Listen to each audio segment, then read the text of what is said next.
Pripyat, comrades! Today I would like to show you my Chernobyl build I have been working on for the past 2 months or so. Now keep in mind, this build is not finished, but this is a complete rebuild of my version I made 2 years ago of this entire build. Also, another thing, I will take down my old video 2 years ago due to the very low effort I spent on it and how disrespectful it was to the people affected to this very tragic disaster. And this build is to remember that fateful night on the 26th of April 1986, which is today, a 37th anniversary of Chernobyl.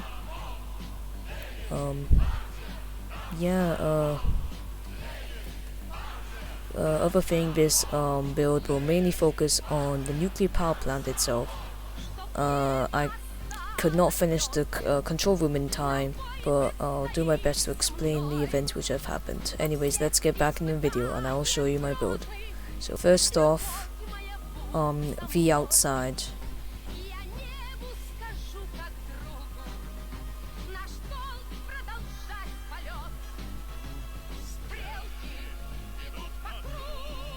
As you can see, I have completely rebuilt this entire ventilation stack.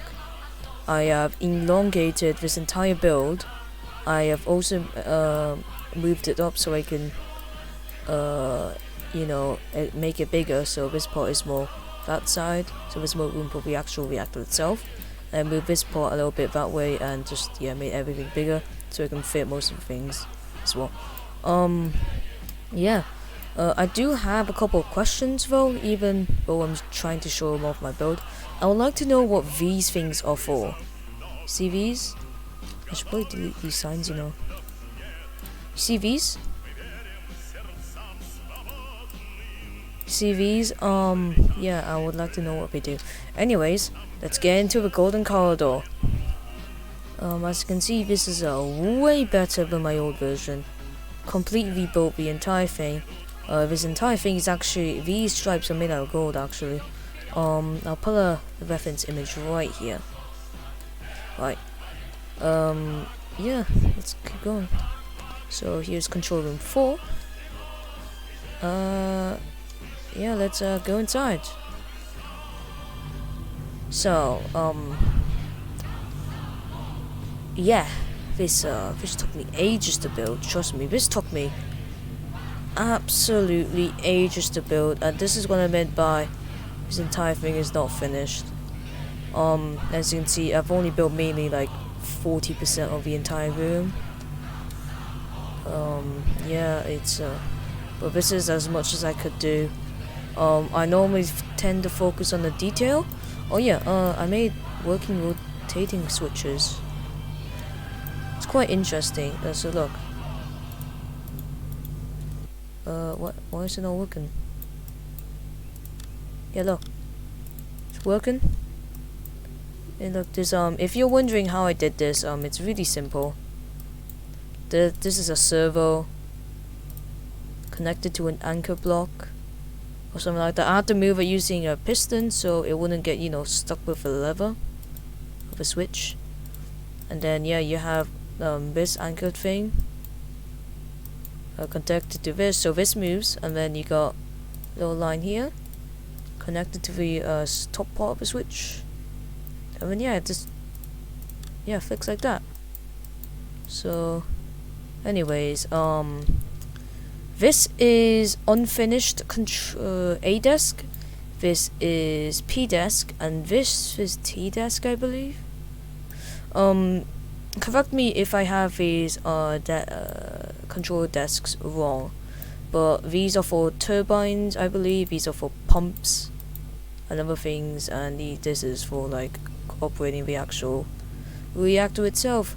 I haven't got to the point where I built the things over here, unfortunately, but I have a reference image, and here is the control rod inserter. So if you move it that way, and extracts the control rods, and if you move it back in there, it goes like it moves the controls in, and when you do that, these things go like that. So these actually move. I originally thought these was like for steam, like steam pressure indicators or something like that, but no.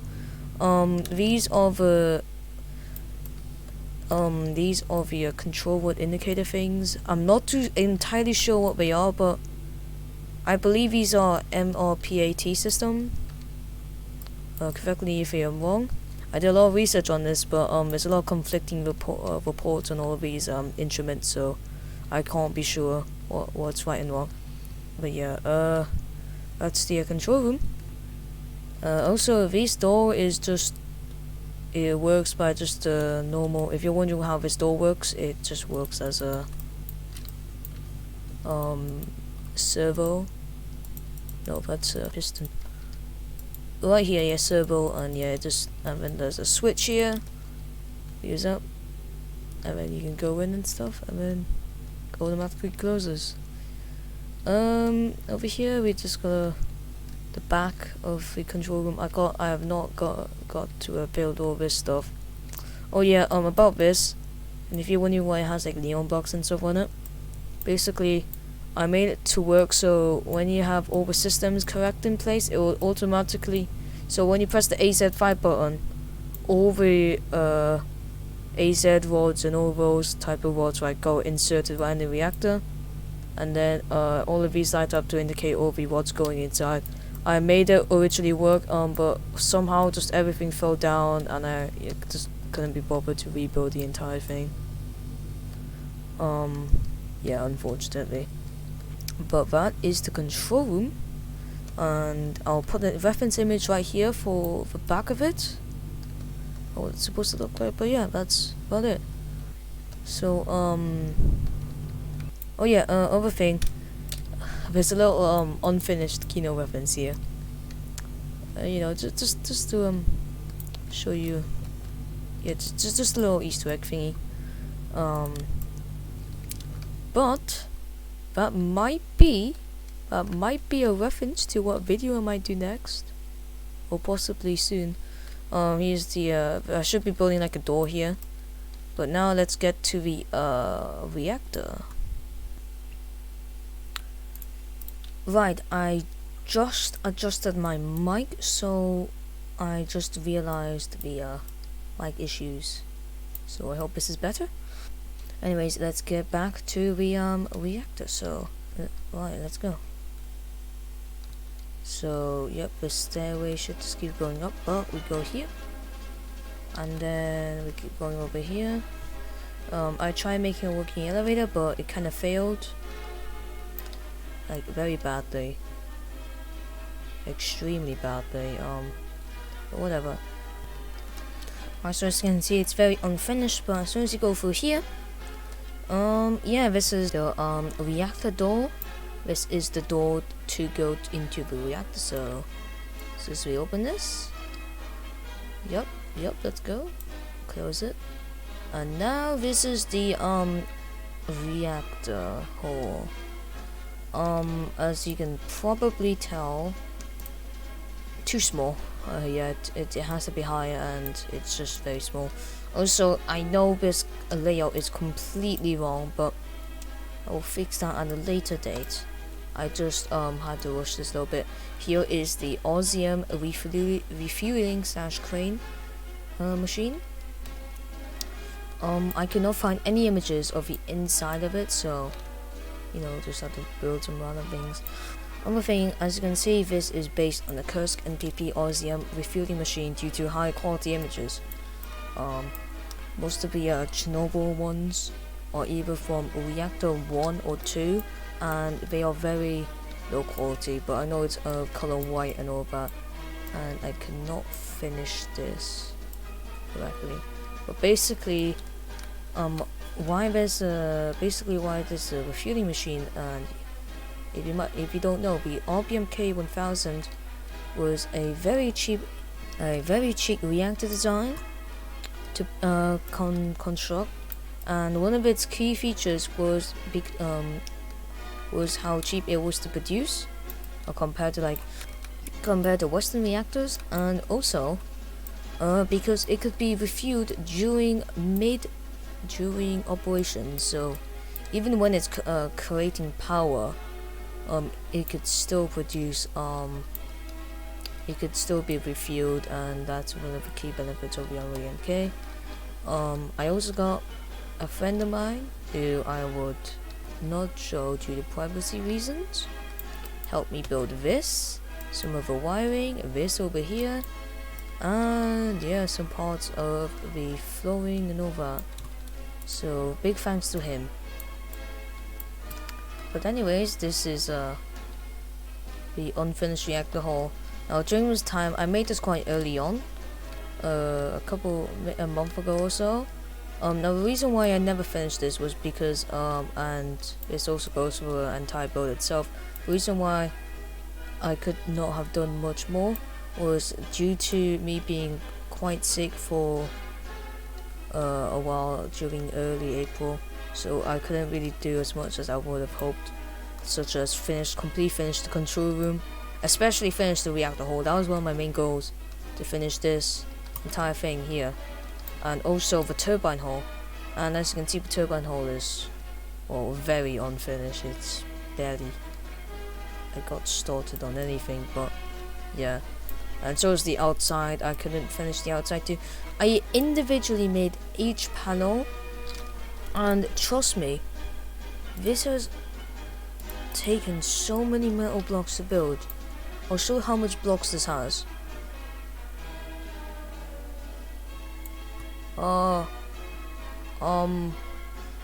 Okay. Too many blocks, I guess. Whoa. Okay, we are experiencing some technical difficulties. I'll be right back. I am officially back. So due to lag reasons, I will have to turn down my graphics. Anyway, I will first tell you how the RBMK first works, and then get to the control room and talk to you about how everything happened on the 26th of April 1986, exactly 37 years. Oh yeah, exactly 37 years after the fateful night of that day. Right, so this is the reactor lid. So basically how the reactor worked was that this is the reactor core, so this is where all the reaction happens. So basically how it worked was, this is very inaccurate, but basically we got steam pipes and we got the steam separator drums. I have not updated these in ages. We got the turbine hull, we got the coolant pumps. These bad boys got the coolant pumps, and they all work simultaneously. And basically what happens is the reactor produces great quantities of heat, and then pumps circulate. So the pumps circulate the water vertically up through the reactor to collect heat. So basically it travels up vertically to collect heat by the pumps which circulate the reactor, and then the steam separator tanks spins the turbine generators, these things over here, and that's how you get electricity. Then the steam is cooled back into the water and fed back into the main circuit. So when it goes all the way back into the coolant, into the these things, into the circulation pumps, and then goes back into the circulation pumps, and then it recycles. So that's how it works. So basically, reactor makes heat and goes through steam drums and stuff like that, and then that turns the turbines, and then coolant goes inside and then circulates the whole thing, and that's basically how it worked, I believe. If I have any errors, please correct me, but yeah, that's how I think it works. Yeah, yeah, those are the functions, I believe. So let's get back into the control room. Stuff like that. Right, anyways. Let's get back into the control room. So, other things to note. I have not finished. I'll have to rebuild this entire thing over here too, but basically the AZ5 button is supposed to be here, so as other safety features. Other things to note, the AZ5 button used to be a button, but now it is a rotating switch. So yeah, if you see any AZ5 buttons with like a rotating switch, like these ones, that's one of the new, that's a new version after the disaster. Now I'm not too sure if these are in Reactor 4, but they are in Reactor 3, so yeah.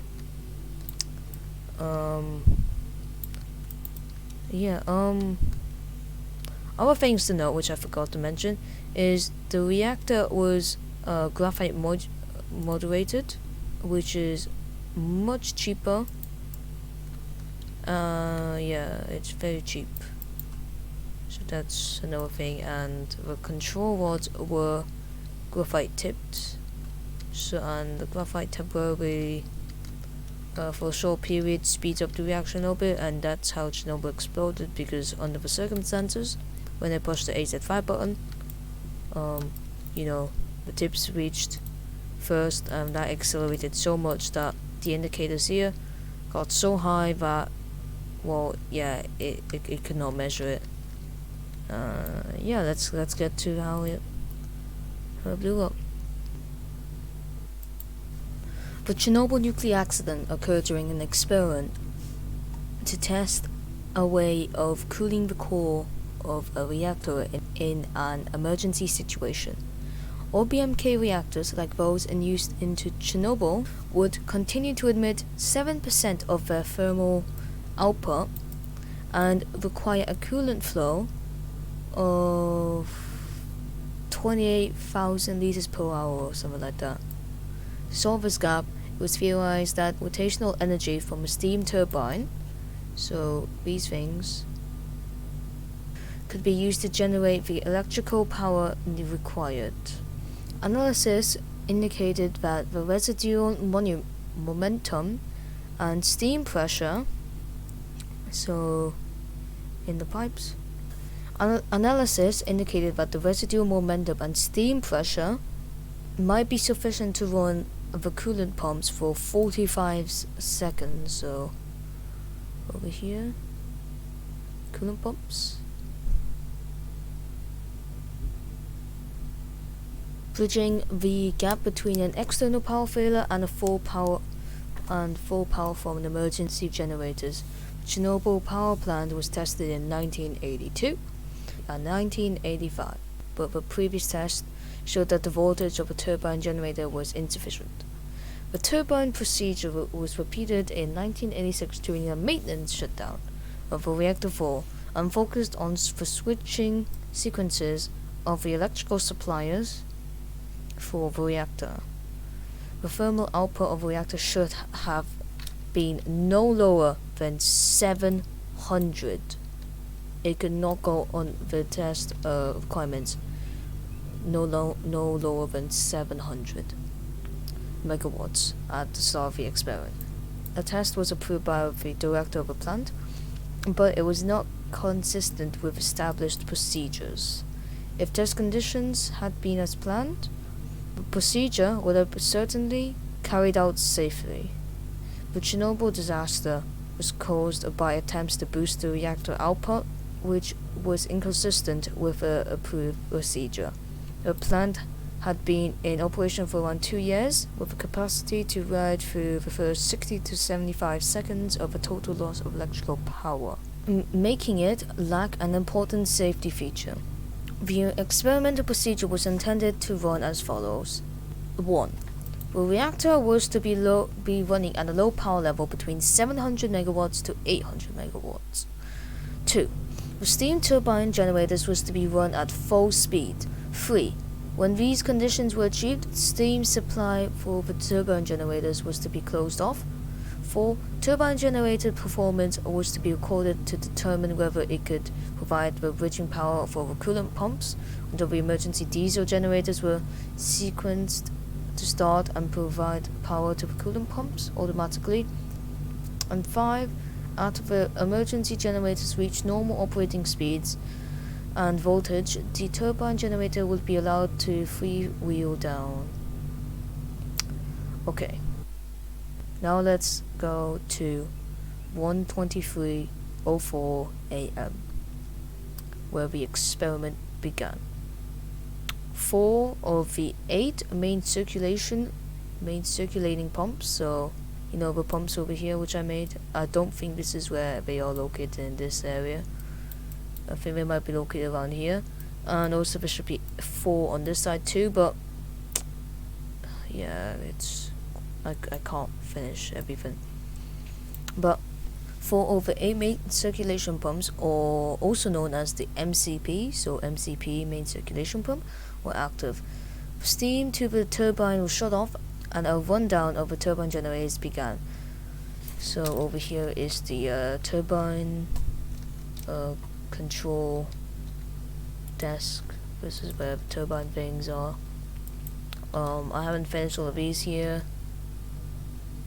And yeah, it's sorry about all of this. I couldn't finish everything. I just didn't have the time. But anyways, the diesel generator started and subsequently picked up load. During this period, the power for the 4 main circulation pumps was supplied by a turbine generator as it coasted down. As the momentum of the turbine generator decreased, the flow of water flow decreased, leading to increased formation of steam bubbles in the core. Also, other thing, I just want to make sure, if you're wondering why there's like a bunch of, there's no like cover, there's no like thing around this, and it's actually like, yeah, I was about to completely rebuild this. However, I just did not have the time, and I couldn't. Well, I saved it when it's all broken. I saved it when it was all like this. So yeah, unfortunately, we just have to deal with this. I'm very sorry. Now, because of the nature of the RBMK reactor at low reactor power levels, it was now primed to embark on a positive feedback loop, in which the formation of steam bubbles reduced the ability of liquid coolant water to absorb neutrons, which in turn increased the reactor's power output. This caused yet more water to flash into steam, giving yet a further power increase, so even more power. However, during almost the entire period of the experiment, the automatic control system successfully counteracted the positive feedback, preventing a potential power surge. The power was put on auto control at around 700 megawatts. However, the xenon poisoning in the reactor lowered down to around 30 megawatts, or 1% of the total power output of the RBMK. Remember, 3,200 is the maximum. So the reactor was very poisoned during the test. Once they stabilized the power back to 200 megawatts by taking out all but one, yes, all but one of the control rods. They turned off the turbine 8, they turned off turbine 8, so turbine 8 is this one, I believe, over here. There's 2 turbines, I know, one here and one here. Anyways, due to heavy air vibration, so they turned off turbines 8 due to heavy air vibration. Under no circumstances does an RBMK 1000 reactor have less than 15 active control rods in the reactor at any time. 15. No less than 15. And Chernobyl had almost none. At 1:23 a.m. and 40 seconds, as recorded by SCALA, a centralized control system, an emergency shutdown of reactor which inadvertently triggered the explosion was initiated. The scram was started when the AZ5 button, or the EP5 button, of the reactor emergency protection system was pressed. So I believe it was here? Yeah, here, around here actually. Not here. So we have the control button thingies here, and then when you lower it down and stuff, you move that way, and then right here there's all the protection systems like AZ5, BAK, stuff like that. This basically they pressed the AZ5 button, and what that did was it fully inserted all the control rods, including the manual controls that had been withdrawn earlier by the night shift. I forgot to mention they changed to the night shift, which were way less experienced than the day shift, and were not properly briefed about this test and all that stuff. The reason why the AZ5 button was pressed may never be known. Whether it was done as an emergency measure or simply as a routine method of shutting down the reactor upon completion of an experiment. There is a view that the scram button may have ordered as a response to the unexpected rapid power increase, although there is no recorded data proving this. Some have suggested that the button was not pressed and instead the signal was automatically produced by the emergency protection system. However, the SCALA system clearly registered a manual scram signal. In spite of this, the question as to when or even whether the AZ5 button was pressed has been subject to debate. After the AZ5 button was pressed, the insertion of control rods into the reactor core began. The control rods insertion mechanism moved the rods at around 0.4 meters per second. So that took the rods around 18 to 20 seconds to travel the full height of the core, which is around 7 meters. A bigger problem was a flawed graphite tip control rod design, which initially displaced coolant before inserting the neutron absorbing material to slow the reaction. As a result, scram actually increased the reaction rate in the lower half of the core. Not good at all. Very bad.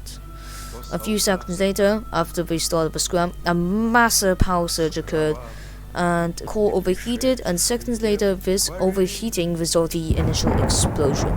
Some of the fuel rods fractured, blocking the control rod columns and causing the control rods to become stuck in 1/3 of the insertion.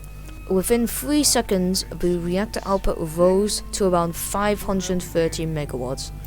So within 3 seconds, it went from around 300 megawatts to suddenly 530 megawatts. Very big power surge. Apparently, a great rise in power first caused an increase in the fuel temperature and a massive steam buildup, leading to a rapid increase in steam pressure. This destroyed the fuel elements and ruptured the channels in which these elements were located. Then, according to some estimates, the reactor jumped to around 30 gigawatts, or 30,000 megawatts, thermal energy, 10 times the normal operational output. The last reading of the control panel was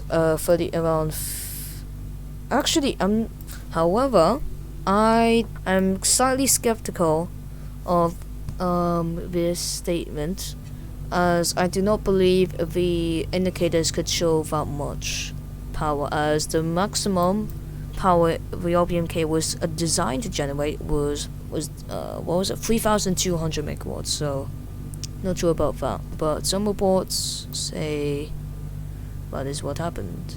Anyways, it is not possible to reconstruct a precise sequence of procedures that led to the destruction of the reactor and power unit building, but a steam explosion, like the explosion of a steam boiler from excess vapor pressure, appears to be the next event. This is a general understanding that it was the steam from the back channels entering the reactor's inner structure that caused the destruction of the reactor, causing tearing of and lifting the 2,000-ton metal reactor lid. up here through the roof, landing right on its side, to which the entire reactor assembly is fastened to. This was the first explosion that many heard. The explosion ruptured further fuel channels, and as a result, the remaining coolant flashed to steam and escaped the reactor core. Total water loss in combination with a high positive void coefficient further increased the reactor power. Seconds later, a more powerful explosion occurred about 2 or 3 seconds later after the first. Evidence shows that the second explosion was done with the core itself undergoing a runaway criticality. The nuclear excursion dispersed the core and effectively terminated the nuclear chain reaction. However, at this point, graphite fire was burning, greatly contributing to the spread of radioactive material and contaminating the outlying areas. So I believe the second explosion damaged the building itself. Yeah, so the first explosion was a steam explosion and then blew up the reactor lid, and then second explosion destroyed the entire, this side of the building. After Chernobyl control operators had reported that there had been a fire on the roof, and I just can't imagine the amount of radiation those firemen suffered after being right next to the open reactor core, spewing out absolutely tons of radiation, radioactive particles, all sorts of things into the atmosphere. That's the story in Chernobyl, how it happened. So how did you like this Chernobyl build? Should I continue it? Should I show you more of my other builds, such as IKEA or Wilhelm Gustav? And thanks so much for watching this. Have a great day, and remember the 31 people who died directly from the accident. See you in the next video. Hey guys, I think you might like this. I'm gonna explode the reactor, so this is your treat to be watching my video until the end. Now this thing is broken, so that's not good. Just gonna freaking unanchor everything. Yep, just gonna unanchor the whole thing. Oh. Yeah, unfortunately you are not gonna see it explode because it keeps freaking crashing me. God dang it.